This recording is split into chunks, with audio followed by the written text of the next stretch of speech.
Assalamualaikum warahmatullahi wabarakatuh. Alhamdulillah wassalatu wassalamu ala Rasulillah wa ala alihi wa ashabihi wa man wala ma ba'du. Kaum muslimin dan muslimat peserta grup Dirasat Islamiyah yang semoga senantiasa dirahmati Allah Subhanahu wa taala. Setelah kita berbincang-bincang sebelumnya, beberapa seri sebelumnya perihal seluk-beluk hukum perceraian dalam Islam, maka pada kesempatan ini saya mengajak Anda untuk menyelami penjelasan Al-Imam Abu Syuja' perihal seluk-beluk hukum rujuk. Beliau mengawali pembahasan ini dengan mengatakan, fa idza talaqa imra'atahu wahidatan aw ithnataini falahu muraja'atuha ma lam tanqadhi iddatuha.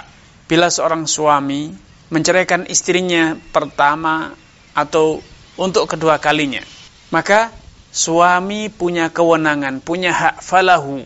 Ini adalah hak dan kewenangan suami untuk merujuk istrinya kembali, mengembalikan istri dalam ikatan pernikahannya. Istri rela ataupun tidak, istri suka ataupun tidak, mengizinkan ataupun tidak, tahu ataupun tidak, karena ini adalah hak suami. Sebagaimana sebelumnya menjatuhkan perceraian itu juga hak suami. Ketika suami telah menjatuhkan, telah mengucapkan, mengikrarkan kata-kata cerai, maka jatuhlah perceraian. Istri tahu ataupun tidak, istri rela ataupun tidak, setuju atau tidak, maka jatuhlah perceraian. Dan saat ini, sebaliknya ketika perceraian telah jatuh, maka hak suami berwenang mutlak untuk memutuskan rujuk ataupun tidak. Tanpa menunggu restu, tanpa menunggu proses peradilan, tanpa menunggu izin ataupun persetujuan dari istri. Kalau dia sudah katakan, saya rujuk istri saya, maka semula perceraian yang telah jatuh itu menjadi sirna kembali. Sehingga ikatan pernikahan antara mereka berdua kembali seperti sedia kala. Pernikahan yang semula telah retak, ikatan pernikahan yang telah mulai terurai dengan adanya perceraian, kini setelah suami memutuskan untuk rujuk, ikatan pernikahan itu kembali menjadi erat. Dan ini betul-betul kewenangan suami.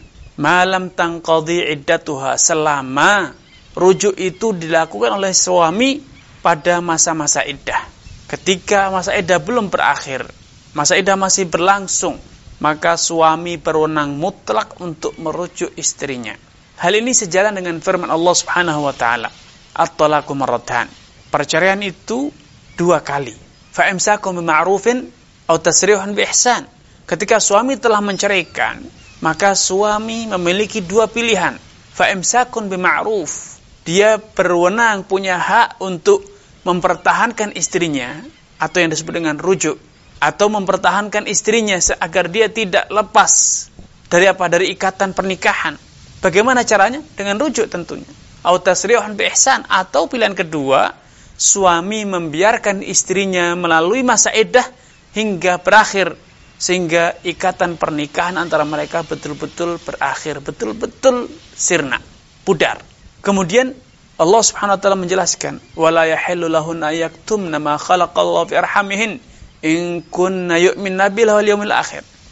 Istri yang telah diceraikan dan menjalani masa iddah, tidak halal baginya untuk merahasiakan, menyembunyikan, menutup-nutupi atau bahkan memanipulasi apa yang Allah ciptakan di dalam rahimnya, baik itu berupa darah haid yang akan keluar dari rahimnya setiap bulan, atau bisa jadi di dalam rahimnya Allah ciptakan seorang janin dari hubungan dengan suami sebelumnya, sebelum jatuhnya perceraian.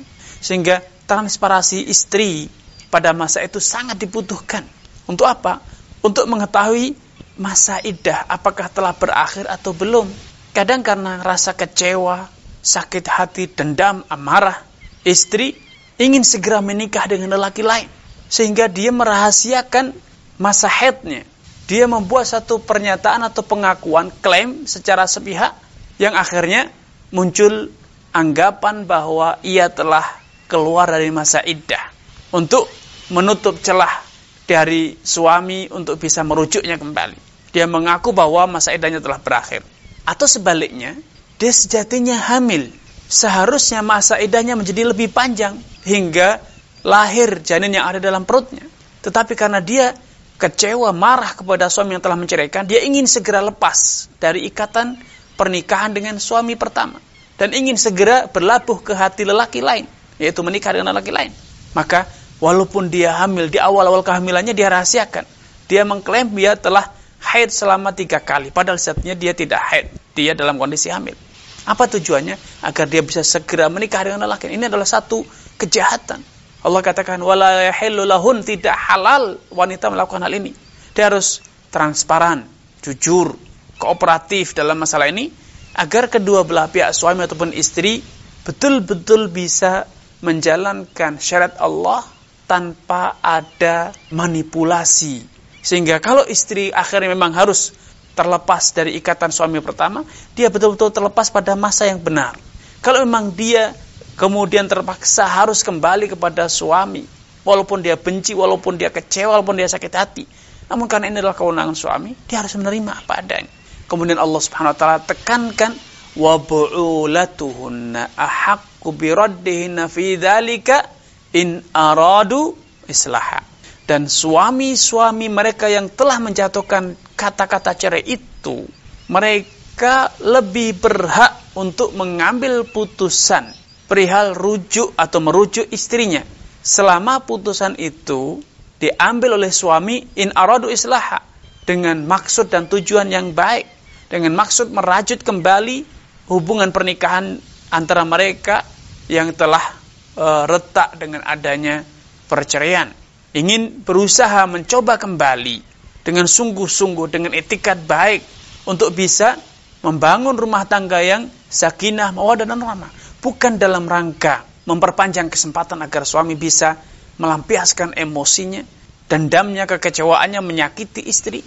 Bukan dalam rangka terpaksa karena diintimidasi oleh keluarga mertua atau bahkan mungkin keluarga dia sendiri. Bukan karena sungkan, padahal dalam hatinya tidak ada niatan untuk berusaha membangun rumah tangga yang harmonis.